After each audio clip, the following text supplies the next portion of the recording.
Alto Parlante, tu podcast de política. Te decimos las cosas como son. Al micrófono Pablo Marín y Arturo Aramburu. Comenzamos.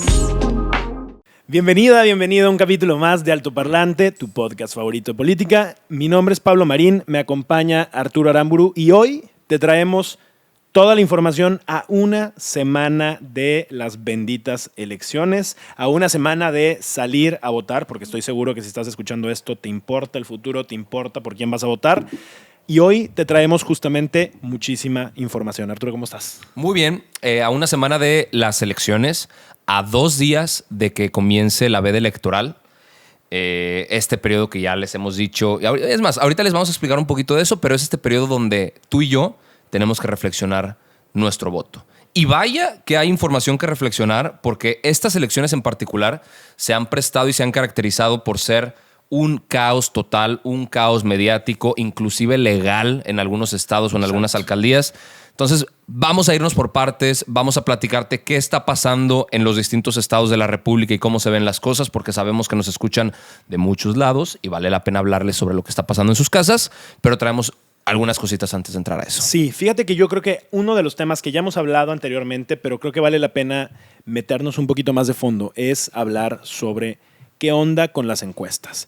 Hace unos programas nosotros te habíamos platicado que en general las encuestas se comportaban de tal forma en donde en las últimas semanas, o sea, en estas semanas ya tendríamos que tener esa verdad de la que te habíamos hablado, se iban a ir acercando mucho más al resultado final.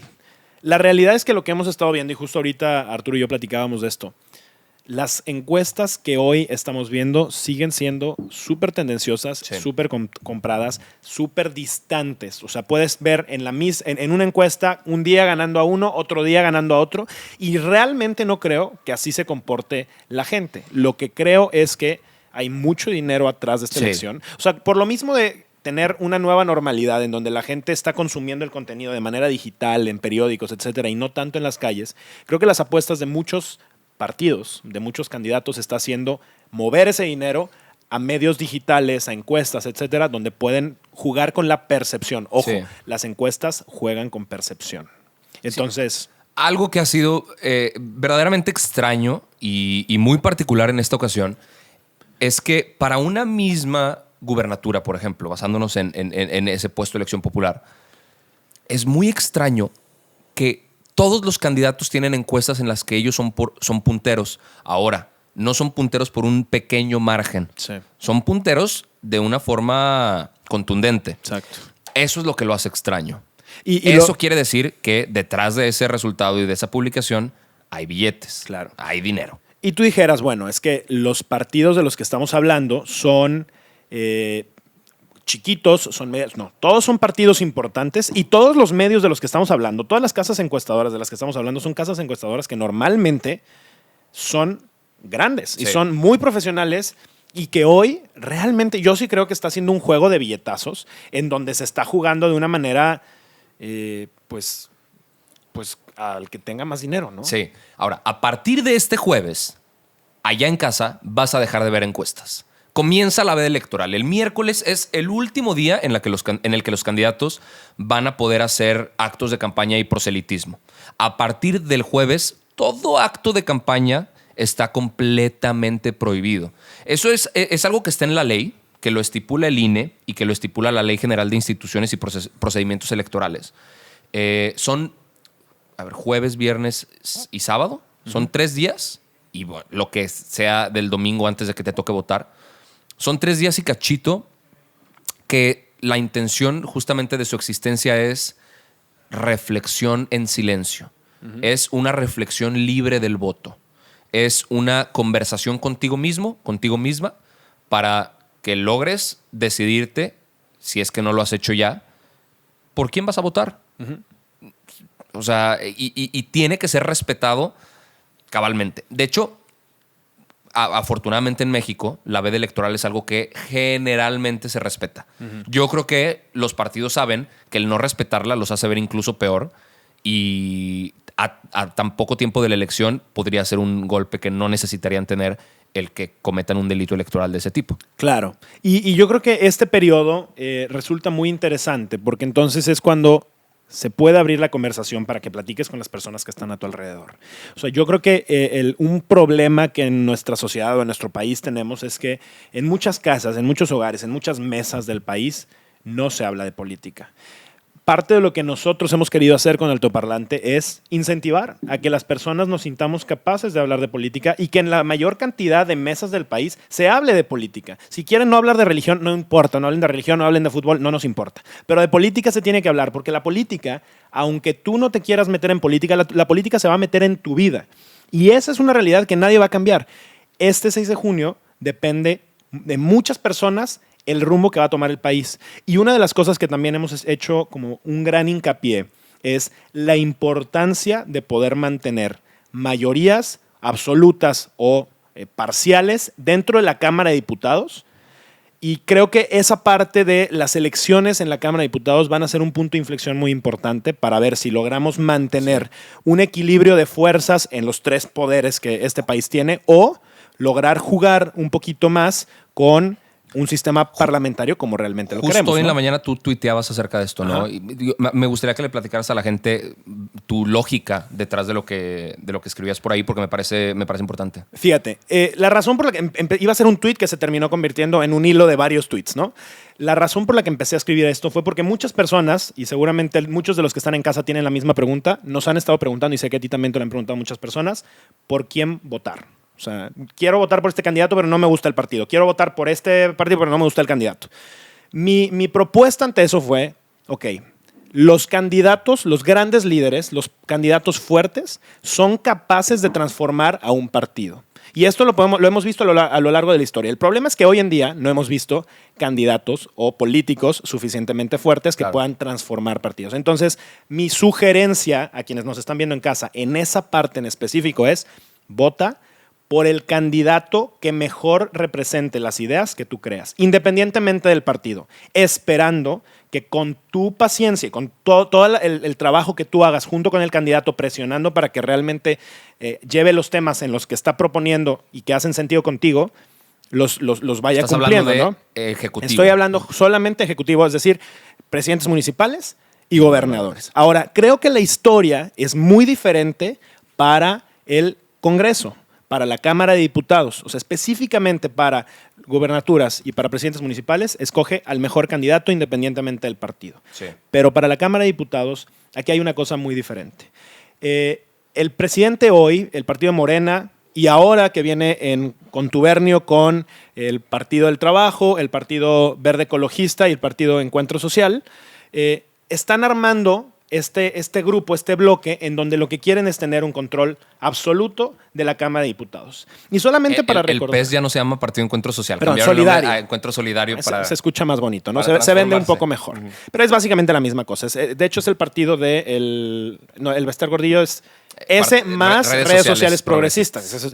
Esta es la mafia de partidos de cómo van funcionando y evolucionando. Que no son más ese tipo de partidos chiquitos, partidos satélite de los partidos principales, no son más que negocios de ciertos cotos de poder. En este caso, de el CENTE, ¿no? El Sindicato de Trabajadores de la Educación. Correcto. Ahora, lo que yo vengo a proponer acá es votar en la Cámara de Diputados por diferentes fuerzas políticas. Un riesgo que tiene nuestro país es que el presidente, que está en un partido en específico, que es Morena, tiene el poder de uno de los 3 poderes.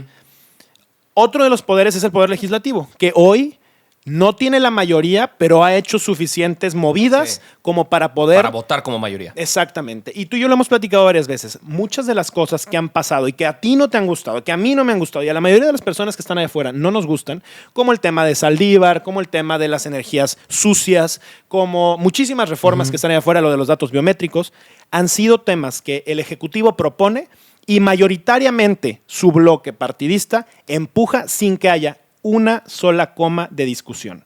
Y eso es un riesgo para la democracia completa del país. La propuesta es, démosle fuerza al resto de las fuerzas políticas de los partidos. Independientemente del partido al que se pertenezca. Claro. Cuando el PRI tuvo mayoría absoluta también con un presidente priista, y no sucedió solo un sexenio, varias legislaturas, sucedía exactamente lo mismo. Una acumulación de poder desmedida donde nadie podía decir nada, nadie podía argumentar nada. Exacto. Y al final pasaba lo que el partido quisiera que pasara. Exacto. Entonces, eso, ojo, aquí no te estamos diciendo no votes por un partido o por otro. Te estamos diciendo generemos las condiciones para que existan contrapesos funcionales. Exacto. Tal cual. Lo que estamos diciendo acá, lo dices perfectamente, es no empujemos sistemas totalitarios. No empujemos sistemas en donde el presidente tenga poder total sobre los temas que se tocan en la vida pública del país. Porque eso lo único que hace es, y ponía un ejemplo en el tuit, ponía, si el presidente tiene buenas ideas, esas buenas ideas tengan por seguro que van a ser aprobadas en la Cámara de Diputados, en la Cámara de Senadores, etc.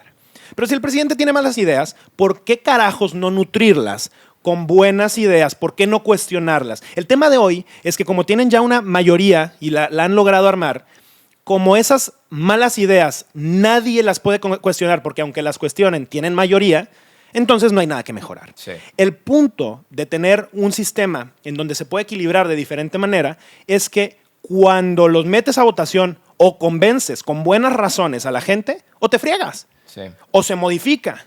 Y eso es lo que necesitamos en nuestro sistema. Estos comentarios se aplican para las elecciones de junio del 2021 de México. No van a aplicar para todo momento. Si el año que entra viene un nuevo partido que está en el poder y tiene otro tipo de cosas, seguramente estaremos hablando de lo mismo. Arturo y Pablo no te están diciendo no votes por Morena. Estamos diciendo no votes por las formas en las que perdamos la libertad de tener mejores iniciativas de ley donde estén más nutridas por diferentes fuerzas políticas, cualquiera que ellas sea. Ahora, vamos a hablar un poco de los estados, habiendo dicho esto, Creo porque es importante entender qué está pasando en qué lugar. No creo que alcancemos a repasarlos todos, porque son 15 las gubernaturas que vamos a estar viendo este próximo 6 de junio. Pero pues podemos alcanzar algunas y el jueves, un episodio también antes de las elecciones, podemos hacerlo, porque en la veda electoral sí podemos nosotros publicar cosas. Los candidatos no pueden publicar llamado al voto, pero como nosotros no estamos llamando al voto por un candidato en específico, podemos hacerlo para que ni se les ocurra denunciarnos. Háganlo. Vámonos en orden alfabético. Baja California. Baja California Norte, que es mucho más correcto llamarlo solamente Baja California. Todo está y siempre ha estado cantado en Baja California. Sí. O sea, ahí no hay nada que negociar, ¿no? Desde el inicio de la contienda está todo dicho y se sabe que Marina del Pilar va a ser la próxima gobernadora Es correcto. de Baja California. Morena va a tener continuidad en su proyecto en Baja California porque Jaime Bonilla estuvo la mitad de su sexenio porque le tocaba justamente de esa forma. Y pues Marina del Pilar, todo indica que será la próxima gobernadora. Algo interesante, y ahorita decías, va a haber continuidad. No sé si va a haber continuidad. Y algo interesante e inteligente que hizo Marina fue que, a pesar de que es del mismo partido que Jaime Bonilla, el actual gobernador, Marina hizo algo muy inteligente para sí misma. Y fue decir, yo me deslindo y me desmarco de Jaime Bonilla. La gente no está queriendo lo suficiente a Jaime Bonilla porque se está saltando las trancas y está haciendo cosas que a la gente no le gustan. Se desmarca, se pelea, de hecho, públicamente con él. Y se lanza como una alternativa diferente, aunque sean del mismo partido. Y efectivamente, como bien mencionas, va arriba en prácticamente todas las encuestas. Es casi un hecho que va a ser la próxima gobernadora, a menos que en estos próximos días surja algo interesante, que también eso puede pasar. Sí, de hecho, en otro estado, que también por orden alfabético continúa a hablar de eso, donde todo está cantado, es en Baja California Sur. Exacto. En Baja Sur, pues Francisco Pelayo probablemente vaya a ser el próximo gobernador. Correcto. Representando al panismo. Baja California Sur, un estado también bastión panista. Y todo indica que va a continuar de esa forma la elección en esa entidad. Entonces, pues no esperamos sorpresas por ese lado. Donde la cosa se pone muy interesante y donde probablemente el 6 de junio en la noche todos se vayan a declarar ganadores, va a ser en Campeche.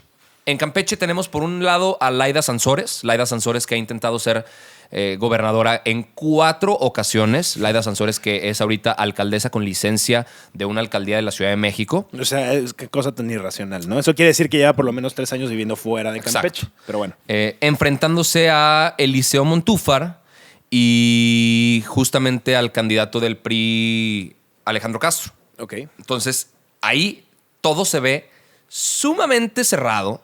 La diferencia es de menos de 4 puntos de ventaja en el promedio de la encuesta de las encuestas, o sea, este promedio de encuestas que se puede acceder en internet.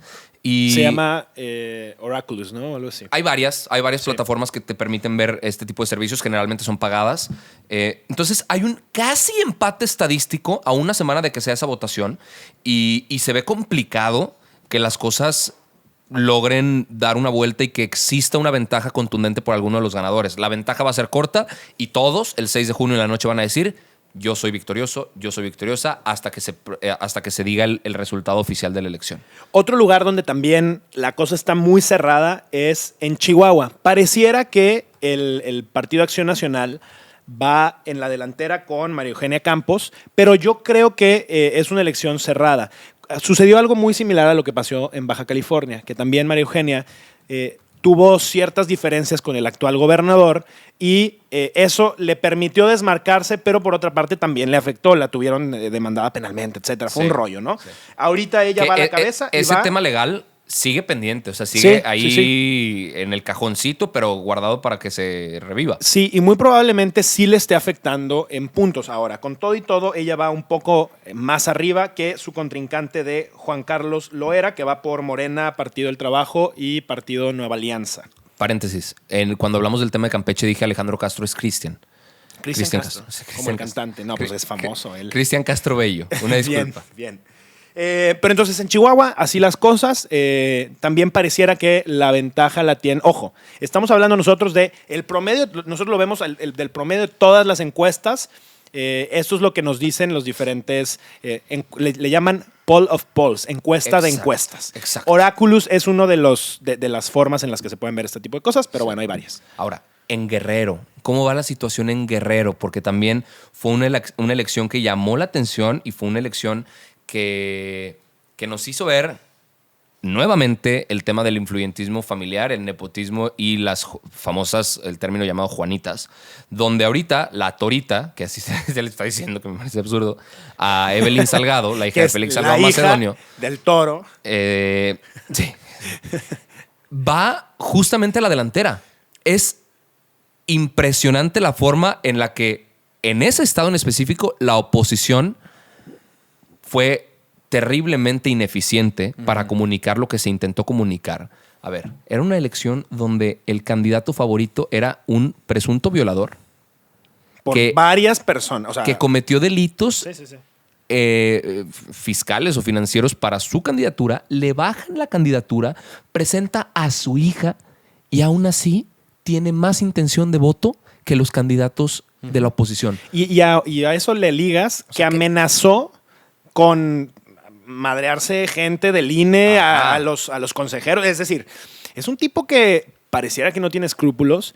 Es muy impresionante. Y aquí es donde creo que vale la pena hacer una pausa y recordar cómo funcionan finalmente este tipo de contiendas. O sea, la gente vota por el que cree que es el mejor candidato. No necesariamente por el mejor candidato.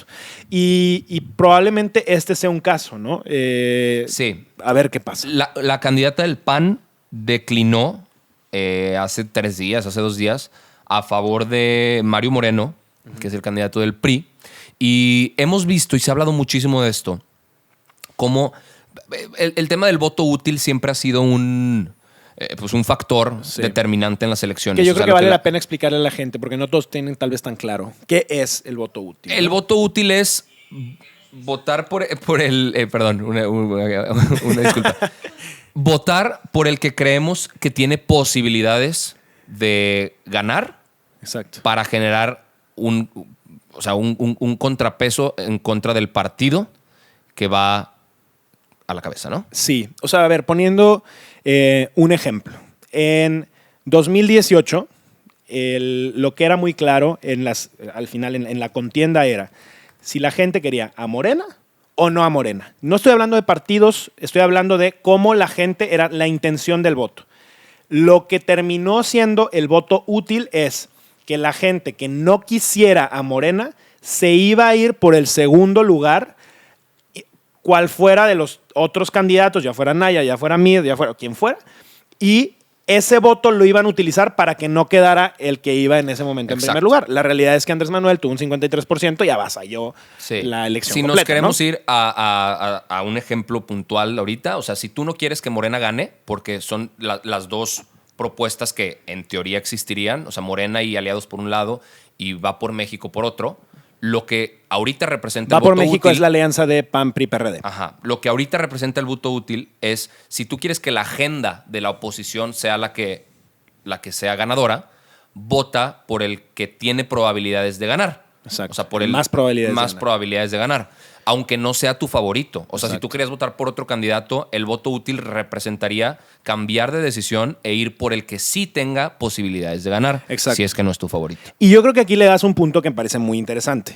El cómo juegan justo en este momento con las encuestas, lo que platicábamos al principio, buscando que la percepción sea yo soy el voto útil, yo soy la persona por quien tienes que votar para que entonces Claro. al final del día terminen teniendo más puntos, ¿no? Claro. Algo que también me parece muy interesante es el cómo van a terminar declinando. Las declinaciones hacia uno u otro partido son básicamente un proceso en donde un candidato ya sabe que no va a ganar, pero sabe que representa un 6, 7, 8, 10% y dice, ok, con tal de que este otro partido no llegue, cedo mis puntos, cedo mi porcentaje a la candidatura X, a quien, si mis porcentajes se suma, muy probablemente sí podamos ganarle. Eso Sí. es lo que es la declinación. Y en estos momentos, estas declinaciones van a poder todavía mover un poquito las contiendas.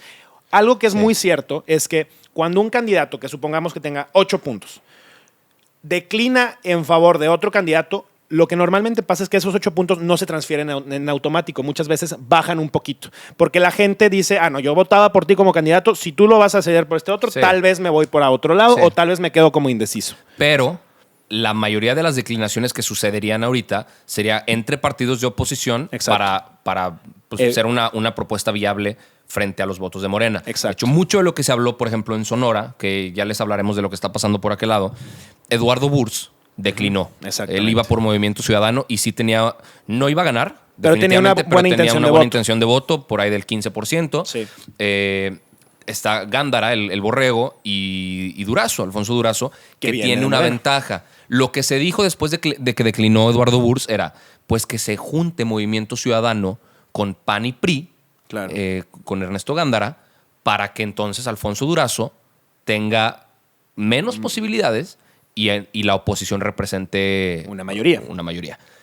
¿Qué dijo Movimiento Ciudadano? Ni madres. Presentó a mi otro, declinó Burs y presentó a otro candidato. Es decir, declinarse puede significar también me salgo de la contienda porque Ajá. este candidato no jaló Ajá. y ponemos a alguien más, ¿no? Exactamente. Y fue sumamente criticado porque dijeron, si lo que Movimiento Ciudadano hubiera querido era ganar, que la oposición ganara la elección en Sonora, lo responsable hubiera sido que no presentaran a otro candidato y que Movimiento Ciudadano se uniera a la alianza de Ernesto Gándara. Exacto. No lo hicieron y de ahí nacieron un montón de sospechas y sospechosismos sobre que si Movimiento Ciudadano realmente representa una alianza con Morena para Exacto. que en muchos estados, en muchas diputaciones y en muchas alcaldías, Morena siga teniendo una ventaja pues, Sobre los demás relativamente partidos. grande sobre los demás partidos, que con esos votos de Movimiento Ciudadano la historia cambiaría. Sí, algo que sí resulta interesante es que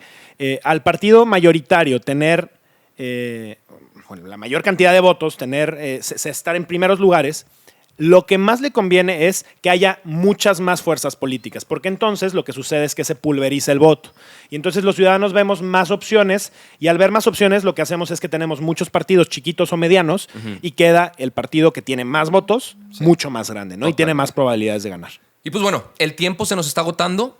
Falta la mitad de las gubernaturas. Las vamos a abordar el próximo episodio con más calmita en esta pues, segunda parte de cómo llegamos a las elecciones.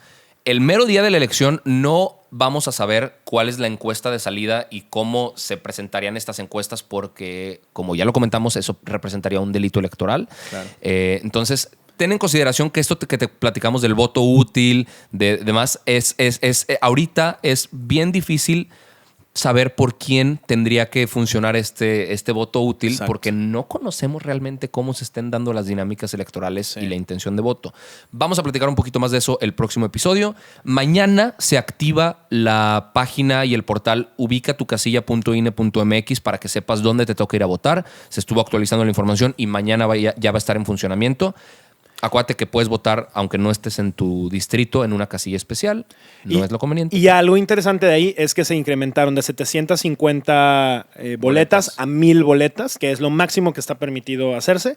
Pero algo de lo que mencionabas ahorita, y muchas de las personas que están en casa probablemente tengan esta duda, ¿cómo sé cómo van los partidos el día de la elección? Hay una cosa que México tiene y que a mí me parece muy interesante que se llama el PREP, el sistema preliminar, en donde se van viendo el avance de los conteos de las diferentes casillas que se tienen en el país. Básicamente lo que ahí se va haciendo es un vaciado y vamos viendo más o menos cómo van las tendencias. Conforme la tendencia va aumentando y tenemos mayor recolección de datos, pues la posibilidad de que haya un cambio en la estadística pues es menor, ¿no? Sí. Eso es algo que ustedes en casa, si es que los nervios les están hirviendo en ese momento, pueden ver. Es un medio oficial, es parte del INE y creo que es muy claro en cómo lo va haciendo, ¿no? Pero de todas maneras, si no lo sigues así, el lunes siguiente de las encuestas, aquí vamos a estar en Altoparlante qué pasó. platicándoles cómo vimos la contienda, cómo van los resultados y con toda la información. Por lo pronto,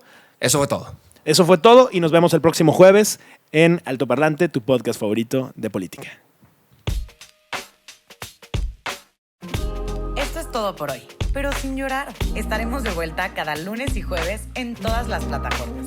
Si crees que alguien necesita entender las cosas como son, compártele este capítulo. Nos vemos.